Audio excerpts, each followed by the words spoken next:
We're going into the final part of this program, which is an interview with Robert.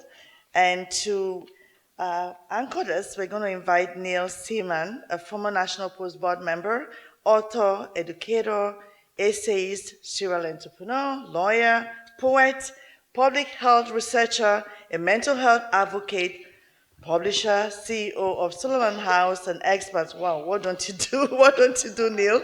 Please put your hands together for Neil. Over to you, Neil.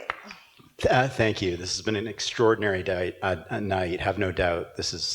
We're all going to remember this. So one thing that you may not know about Rob is he's a bloody hard worker. Really, really hard worker. And I want to ask you about that, Rob. Like, when did you, and what was the spark for you to dive into journalism, knowing it was your calling? My brother talked about this. My family has been full of journalists for generations. Les talked about our great-grandfather.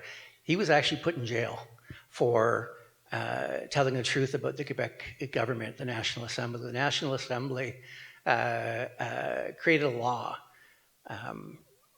basically to shut him up. And they put him in the dungeon or whatever, the basement of the National Assembly in Quebec City for 3 or 4 months. It was front page news. He was on the front page of the Toronto Star when somebody delivered a Christmas cake to him when he spent Christmas in jail or in the basement.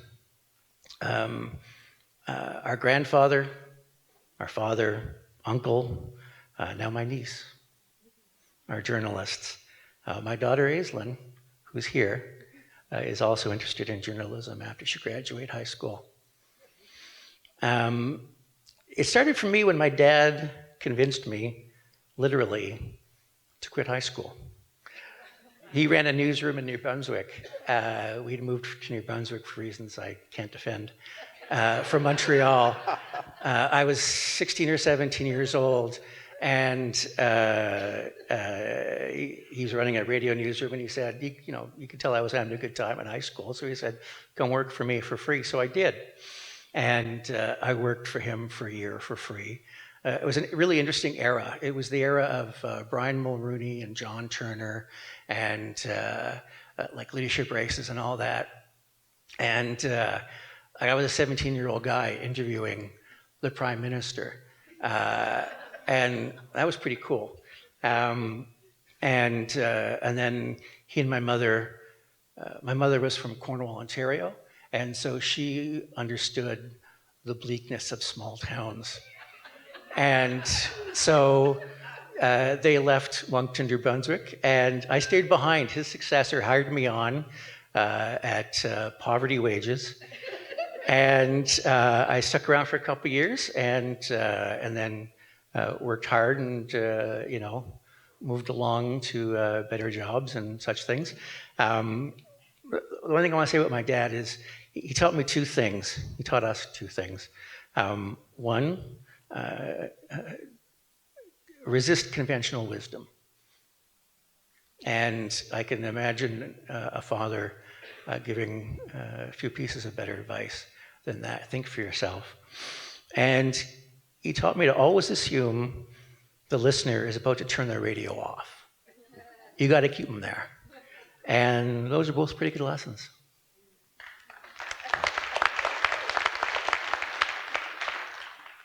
Rob, do you remember where you were on October 7th and maybe a little more deeper on this, how the reactions in Canada to what was going on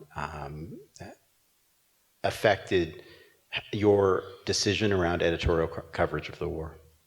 For sure. It was Thanksgiving Saturday. I was on my sister's couch in Ottawa. We'd gone up there, our family had gone up there to be with her and her family.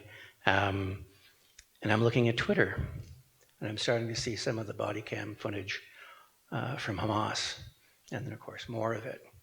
And I spent much of that weekend on the telephone. I remember talking to Barb and to Vivian and others um, to get the kind of commentary that we needed to get for a day of that unfathomability. It was very clear, surprisingly early, the world had changed. It took a while to understand the full horrors of it. You know, I remember still a couple of days later, we were still learning things about what had happened at Nova. And there was, anyway, October 7th kind of radicalized me, to be honest with you.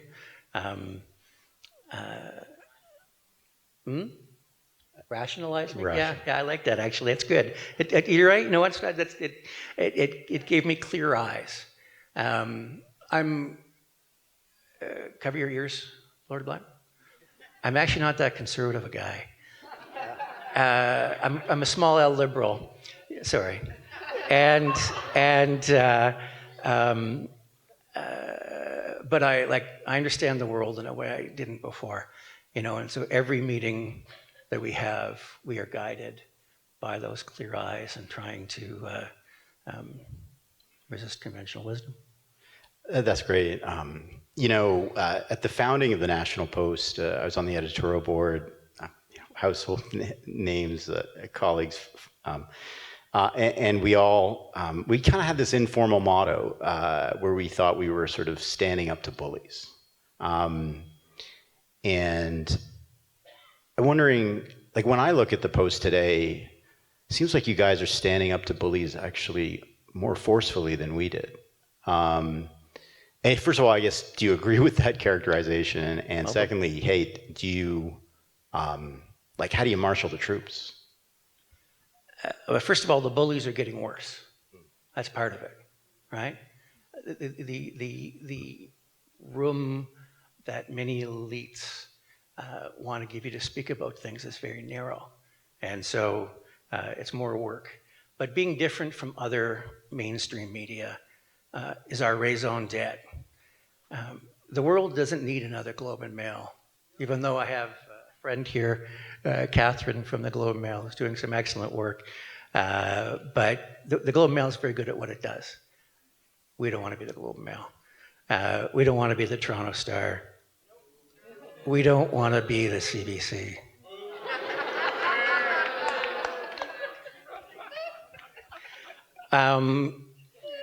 We've changed public opinion on several issues in the years I've been in this job, as we had years before that. But more importantly, we created a safe place to have discussions. That's pretty rare these days in mainstream news, and it's pretty seductive, to be honest with you. And to answer your question, the team thrives on it. And you saw Jesse Klein. Yeah. Like, Jesse loves to screw with people. And he's not the only guy. Barb loves to screw with people. And the team really thrives on this stuff. It's the point. You know, I mean, when it comes to bullies, right, certain of the bullies you're taking on, UN agencies, university administrations, it comes with some risk. You know, who knows? Institutional risk, personal risk, arguably. Was there ever a time after October 7th of last year where you felt, hey, maybe I'm taking a risk too far? No. Okay. I'd say this. This is where trust matters. If we're going to go out on limbs, we need to be bulletproof. But there are others, UN Watch, who blaze the trail at the UN, for example. I'll admit that I didn't fully understand the dynamics of the UN until I met some very smart people in Israel with Larry, who'd worked on the UNRWA files for years. And then once I heard about it, of course, it all seems so obvious, doesn't it now? I would argue that the university leadership made their own beds. They're discovering now, to me, the price of indulging certain kinds of activism. They thought it was harmless. You know, Israel Apartheid Week will lead to nothing. And I think we know better now. I'm a free speech guy. But when so much activism is embraced so fully by university officials and fomented by those university officials, the idea of taking over public space and banning Zionists becomes easy. And we saw what happened. Yeah, thanks, Rob. But one thing you said in your speech, we didn't talk about this. You mentioned Jews on the left of the political spectrum, and how they feel alone. Something I've observed too. I mean, how do you speak to them? I've tried to reach out to a number of activists on the left who are supportive of Israel. Joe Roberts, who is really good on this issue, has written for us a bunch of times. I've tried to talk Jesse Brown, who is a critic and antagonist of the National Post, but has gone so far out on the limb for what he believes in on Israel and about anti-Semitism in Canada, at great risk to the company he owns. Jesse's a wealthy guy at this point. He's made a lot of money with Canada Land. And everybody who works for him is young and believes things that many young people do. And he has faced down his own staff. He wouldn't write for us because he sees us as a competitor. He appreciated the offer.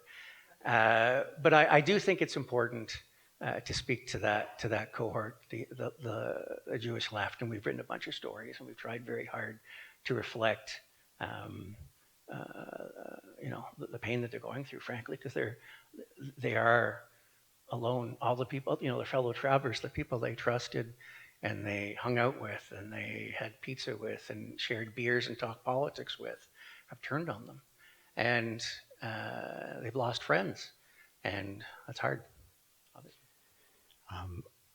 I should say, by the way, your one-word answer speaks for itself as to why you deserve this award tonight.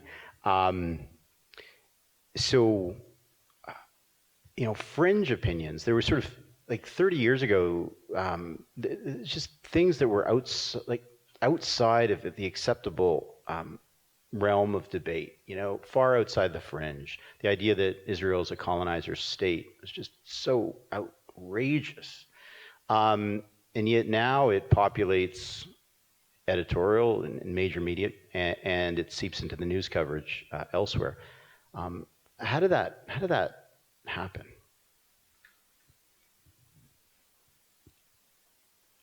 This is just my opinion.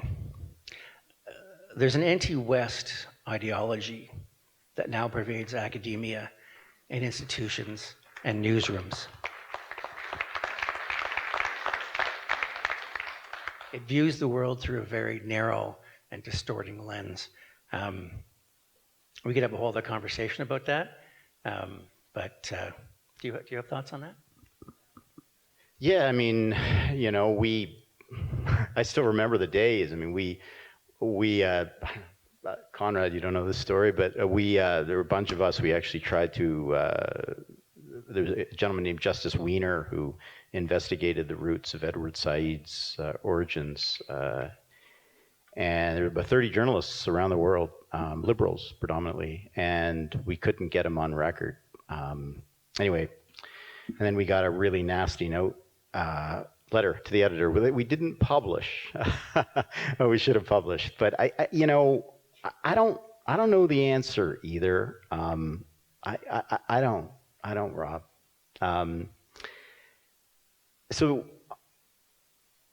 on that point, like coming to the theme of tonight, like what does integrity in journalism mean to you? Balance. Our goal is not to skew news stories in favor of Israel or whatever, but to ensure these stories are not skewered against Israel.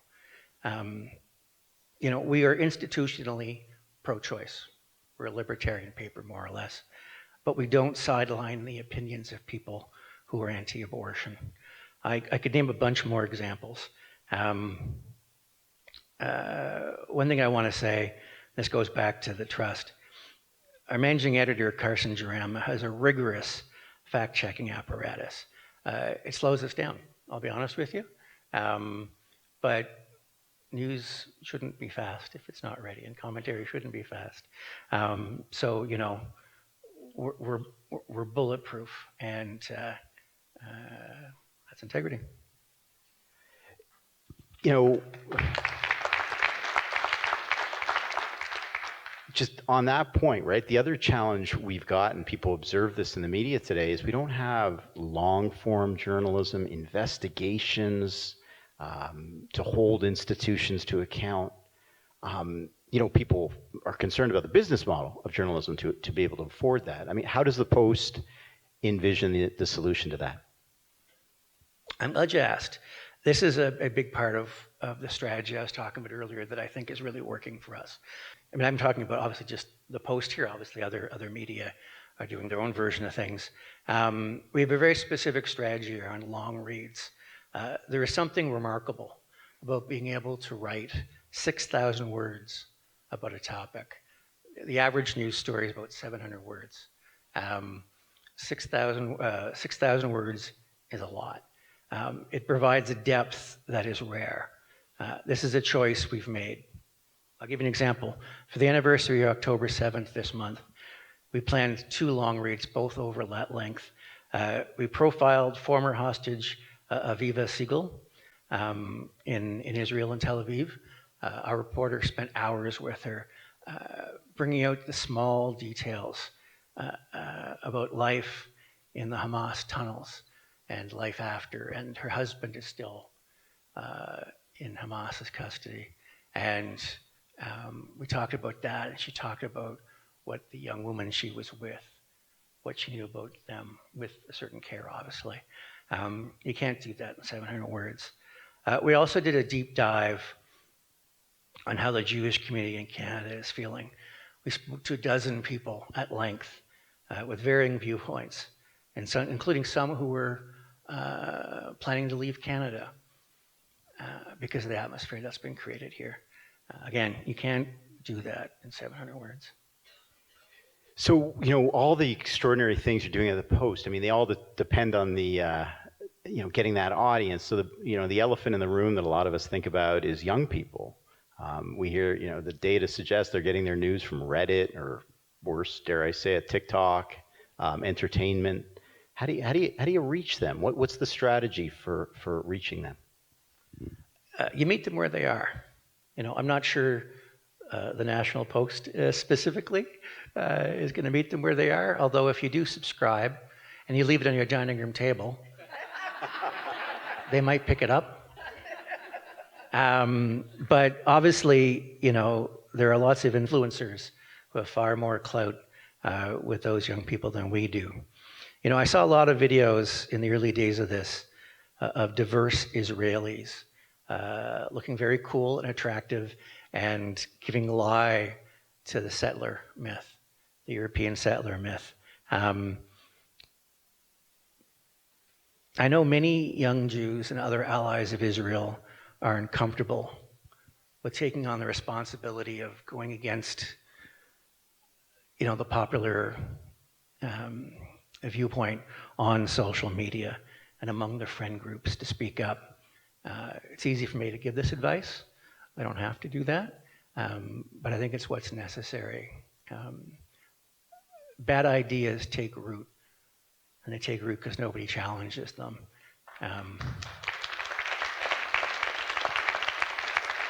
It's a lot to ask of a 16-year-old to take that on, and I'm not asking 16-year-olds to take that on, but you know, I'm not sure this is exactly the same thing, but many of you may have seen a video Bill Maher did, an excellent explainer on a show the other day, in which he addressed a pop star, Chappell Roan, who had been critical of Israel. He didn't hector her, not much. He praised her music. He took her seriously, and then, hopefully having not alienated her fans, he explained the true dynamics of Israel's wars. And anyone who came across that on social media may have had their mind changed, or at the very least, opened. Maybe they'll Google, maybe they'll look around. And that's why an open space for debate anywhere is what you need. Yeah, it's extraordinary. I remember you and I were talking. It is actually, if you measure it, the diversity of opinion within the Post is actually larger than elsewhere in other major media.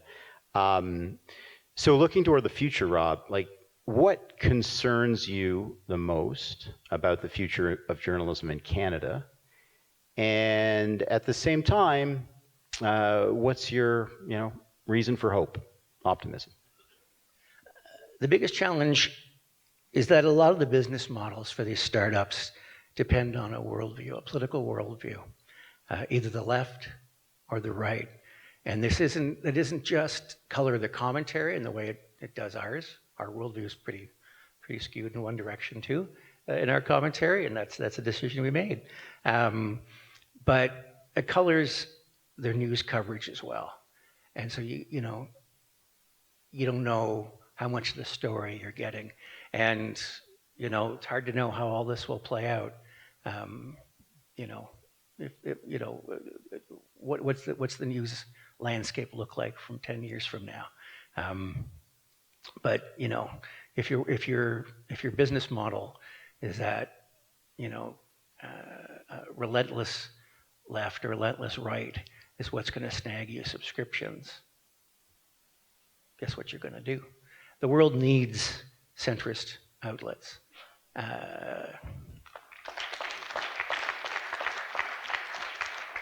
As for hope, I got lots. I'm an optimist. Humans are largely good. We've had worse moments than this.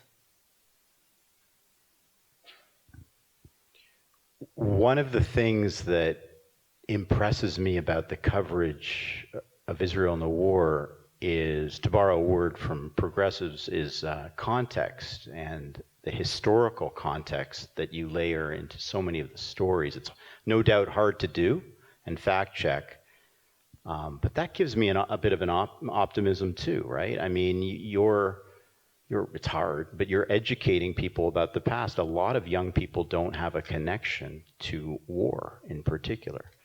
I think both of us have people in our family who have been affected by war. Thought about that? We've been very lucky for a long time. I'm mid-50s. Okay, late 50s. We've never known, we've known war and we saw things, but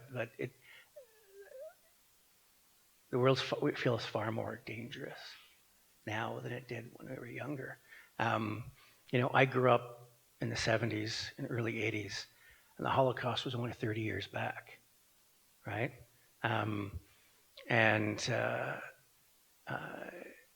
That colored my worldview,